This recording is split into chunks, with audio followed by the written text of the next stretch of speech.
मैं सरताज आलम, खबर 7 से।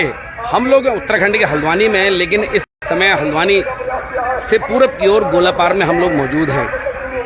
किसानों का मामला दिन प्रतिदिन आगे बढ़ रहा है। सरकार, प्रशासन और किसानों के बीच की जो खाई है वो धीरे धीरे बढ़ रही है और ये जो आंदोलन है वो आगे की ओर बढ़ रहा है। मामला है रेरा कानून के खिलाफ। जो रेरा एक्ट है उसकी विसंगतियों को लेकर ये धीरे धीरे इनका आंदोलन आगे चल रहा है और किसान आज यहाँ पर मीटिंग कर रहे हैं एक बैंक्वेट हॉल में। 5380 स्क्वायर फीट से ज्यादा एक भूखंड अगर किसान बेचता है तो रेरा कानून आगे आता है और प्राधिकरण उसमें एक्शन लेता है। और 5300 स्क्वायर फीट से ज्यादा अगर किसान बेचेगा तो रेरा कानून के साथ उसको बेच सकता है, क्योंकि कॉलोनी बनाने का नियम उसमें लागू हो जाता है। ये सरकार का कहना है। पिछले दिनों डीएम ने भी इस पूरे मामले में लोगों को जागरूक किया था कि ऐसा नहीं है कि रजिस्ट्री पर रोक है। रजिस्ट्री पर रोक नहीं है। 5380 स्क्वायर फीट से ज्यादा बेचने पर रेरा कानून के मुताबिक ही आप बेच सकते हैं, उसमें ऐसा है। लेकिन किसानों के अपने कहने हैं। किसानों का कहना है कि छोटी छोटी जोत हैं, छोटी छोटी जमीनें हैं, उसमें कैसे रेरा कानून लागू होगा।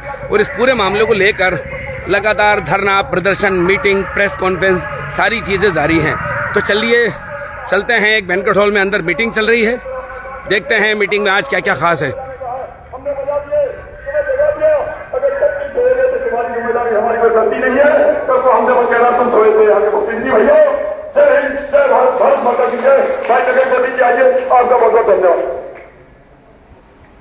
धन्यवाद बलजीत भाई। जय जवान, जय जवान। मैं इसी गाड़ी को आगे बढ़ाते हुए बड़े भाई अरविंद कोला जी को मंच में आमंत्रित करता हूं।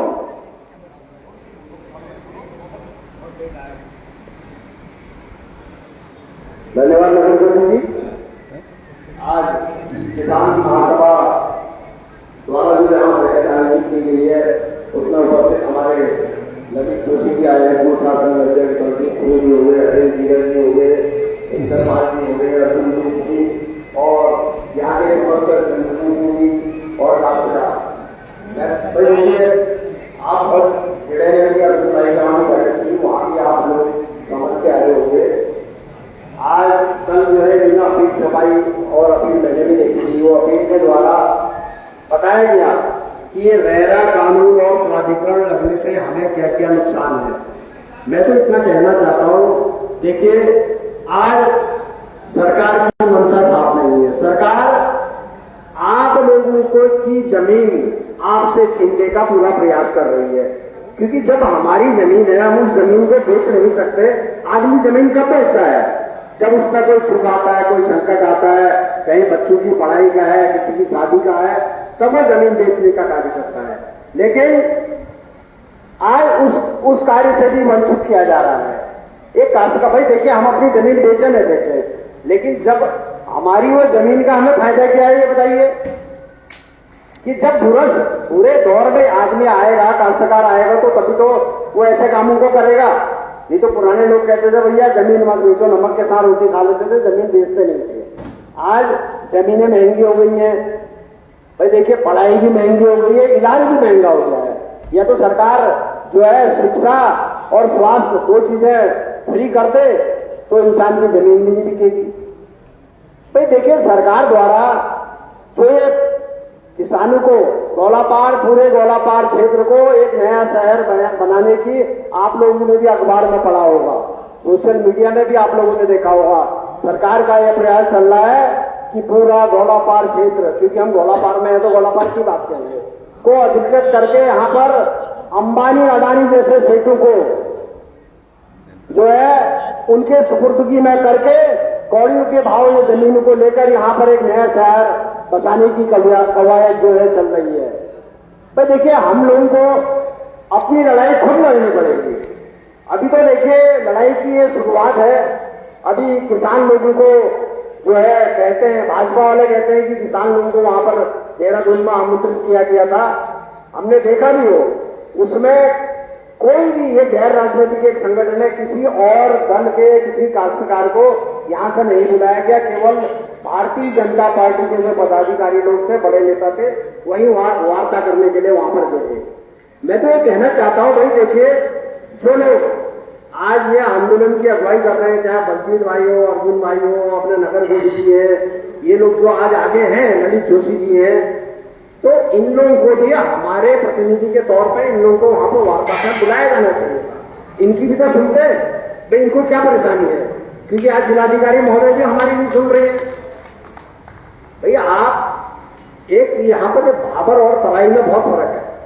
भाबर में छोटे छोटी जोत के काश्तकार हैं, 50-60 फुट का भी अगर किसी की चौड़ाई होगी खेत की तो बहुत बड़ी बात है। वो 30 फुट आप रोड दो दोगे, 10 फुट आप जमीन छोड़ दोगे तो आपके पास बचेगा क्या? ये कहते हैं कृषि में अगर कोई जमीन बेचेगा तो 2-2.5 बीघे से ऊपर की जमीन बेच सकता है, लेकिन लेने वाला क्या बेवकूफ है? वो उस जमीन को लेकर क्या करेगा? इतनी महंगी की जमीन को लेकर जब वो आगे उसका कोई फायदा नहीं उठा पाएगा तो वो जमीन को लेगा नहीं। इसीलिए आप आज अपने अखबार में जो पड़ा होगा, रजिस्ट्री में इनको करोड़ों रुपए का नुकसान यहाँ पर तो जब से ये आंदोलन चल रहा है नुकसान हुआ है। अगर काश्तकार अपने पर आ गया, भाई देखिए अभी लोगों को इसकी पूरी जानकारी नहीं है। हम लोग कोशिश कर रहे हैं, संगठन के लोग कोशिश कर रहे हैं, हमारे ग्राम प्रधान, बीडीसी मेंबर और जो जागरूक काश्तकार है, हमारे पंपलेट जब घर घर जाएंगे लोगों को बताया जाएगा। बहुत से लोग कहते हैं यार ये तो प्रॉपर्टी डीलर होगा है। अरे प्रॉपर्टी डीलर कौन है? वो तो हमारे बीच के हैं, वही काश्तकार है, वही प्रॉपर्टी डीलर है। कोई आसमान से तो आया नहीं है। वो जो काश्तकारी कर रहे हैं वही प्रॉपर्टी को खरीद फरोख्त का काम करके बेचने का काम कर रहे हैं। ये सरकार, मेरा तो सरकार में दो ये चेतावनी है कि अगर आप लोगों ने काश्तकारों के साथ अन्याय किया तो यह अन्याय कतई बर्दाश्त नहीं किया जाएगा। 3 काले कृषि कानून किस प्रकार से हमारे देखे पंजाब और उधर के लोगों ने जो है वापस कराए, मैं तो वाकई में मानता हूं उनको। उन्होंने 1 साल तक कितने 700 कुछ लोग शहीद हो गए, लेकिन वो अपनी मांग से हटे नहीं। और मोदी और ये क्या कहते हैं अमित शाह जैसे लोगों को जो घमंड में चूर है उनको भी यहां पर झुकना पड़ा। तो इसलिए ये लड़ाई अभी आगे जारी रहेगी। बीच में अभी एक आध मीटिंग हो रहे हैं, 1-2 दिन अभी हमारे जो है रक्षाबंधन के त्योहार की वजह से भी 30-31 को थोड़ा इसमें ब्रेक लगेगा। 1 तारीख बाद फिर गांव-गांव में जागरूकता रैली दर्शकों द्वारा दी जाएगी, हमारे प्रधानों द्वारा दी जाएगी। और उसके बाद एक महापंचायत का आयोजन, जो भी हमारे प्रतिनिधि लोग हैं उसकी डेट डिक्लेयर करेंगे। उस तारीख को महापंचायत होगी, तो उस महापंचायत में आप लोग देख लेना। आप लोगों की ये जिम्मेदारी है कि घर घर से लोगों को निकाल के लाए, और हजारों की संख्या में जब वहां पर लोग पहुंचेंगे तो सरकार को अवश्य झुकना पड़ेगा। धन्यवाद। जय हिंद, जय उत्तराखंड, जय किसान। धन्यवाद ताजू, आपने यहाँ के किसानों की बात रखी, जो कि आप भी यहाँ के किसान हैं। भाइयों, मैं जहां पर खड़ा हूं, मेरी ग्राम पंचायत में जो छोटी जोत की बात आई, छोटे छोटे 20-20 फीट के धड़ियां हैं जिनके 1 किलोमीटर की दूरी है। यहाँ काश्तकार किसी से भी पूछा जाए, कई चीजें ऐसे हैं जो 30 फीट है, उनके 1 किलोमीटर की दूरी है। तो ऐसे में रेरा का 30 फीट कहां खड़ा जाएगा रोड? इस पर प्रशासन को हमारा निवेदन भी है, इस पर तुरंत इसको वापिस दिया जाए। और प्राधिकरण से लोग झूल रहे हैं, जहां की प्राधिकरण अभी होना ही नहीं चाहिए था। क्या सुविधा है प्राधिकरण की इस गोलापार क्षेत्र में, जहां 5 गांव हमारे प्राधिकरण के अंदर है, उसको तुरंत वापिस दिया जाए। मेरा यही प्रशासन से निवेदन है और यही लड़ाई है। मैं आगे ललित जोशी जी को मंच में आमंत्रित करता हूं अपनी बात।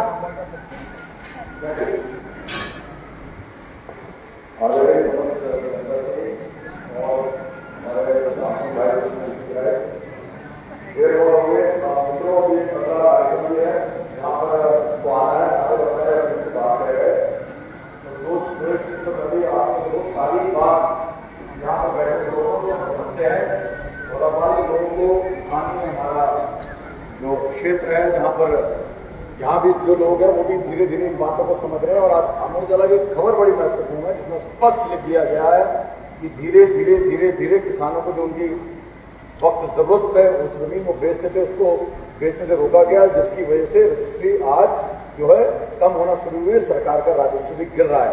और ये सब सिर्फ इसलिए हो रहा है, इसके पीछे की सच्चाई को अब आप लोगों को समझना चाहिए। सिर्फ इसलिए हो रहा है कि कुछ अधिकारियों के पेट भरने की तैयारी चल रही है खुद उनके लिए, जिनका इस राज्य से कोई मतलब नहीं है।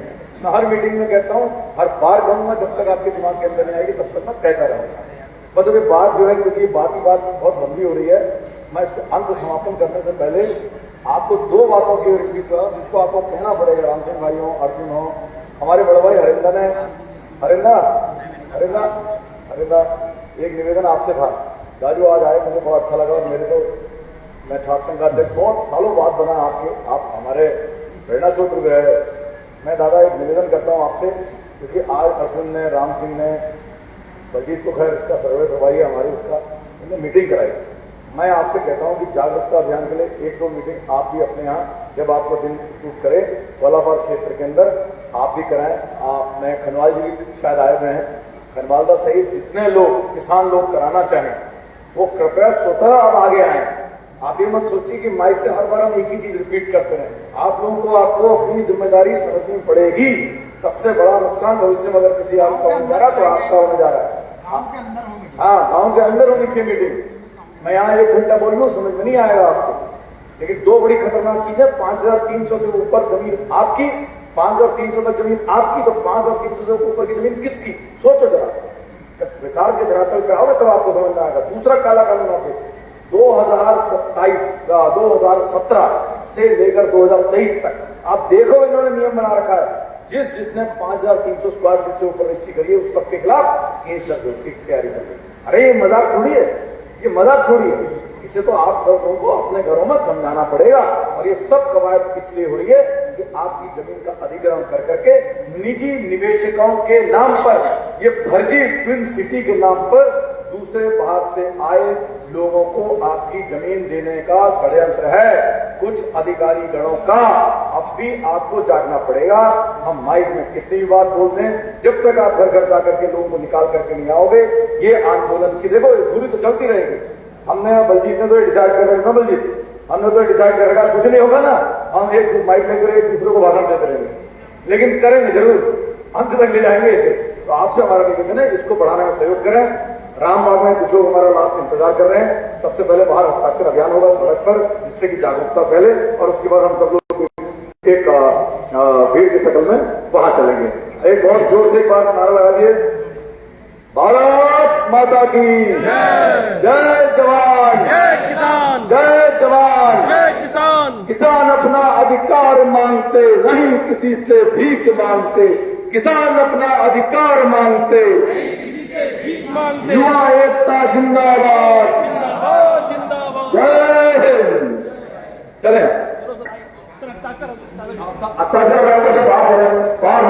तो साथियों, हम ये इस समय गोलापार में इस समय मीटिंग जो किसानों की चल रही है उससे हम लोग लाइव यहाँ से कर रहे थे। जी हाँ, आज ही वो एक दैनिक अखबार की खबर का हवाला दे रहे थे कि करोड़ों रुपए का राजस्व का नुकसान हो रहा है क्योंकि रजिस्ट्रियां बहुत कम हो रही हैं। एक दिन ऐसा भी था कि हल्द्वानी में कोई रजिस्ट्री नहीं हुई थी। फिलहाल रेरा एक्ट में बदलाव की बात किसान कर रहे हैं, विसंगतियों को दूर करने की बात कर रहे हैं, और उनका कहना है कि इस एक्ट से, अगर ये एक्ट गोलापार या हल्द्वानी के और इलाकों में लागू होता है, रामनगर की भी जिस तरह से जिले में बात आ रही है, वो किसानों को बर्बाद कर देगा और उनकी जो जमीन का मोल है, उनकी जो जमीन है वो उस एक्ट के हिसाब से 30 फीट चौड़ी सड़क कैसे निकालेंगे, मिनिमम ये भी। उसके अलावा भी कई और सुविधाओं का मामला है। हालांकि जो प्रशासन है उनका कहना है कि जो नई कॉलोनी है वो रेरा एक्ट के हिसाब से ही डेवलप हो तो लोगों का उसमें हित होगा, क्योंकि उसमें तमाम सुख सुविधाएं रहेंगी। लेकिन इनका कहना है कि छोटी जमीनों में किस तरह से रेरा एक्ट लागू होगा। फिलहाल ये दोनों ओर से भी ये तनाव जारी है और इस पूरे मामले में आंदोलन भी आगे बढ़ रहा है। तो साथियों, ये हम लाइव आपको दिखा रहे थे। साथियों, आपको हमारी लाइव कैसे लगी बताना ना भूलें, और इसमें लाइक, शेयर और कमेंट जरूर करें। साथियों, मैं चलता हूं, मैं आपका दोस्त, आपका भाई, मैं सरताज आलम, खबर 7 हल्द्वानी।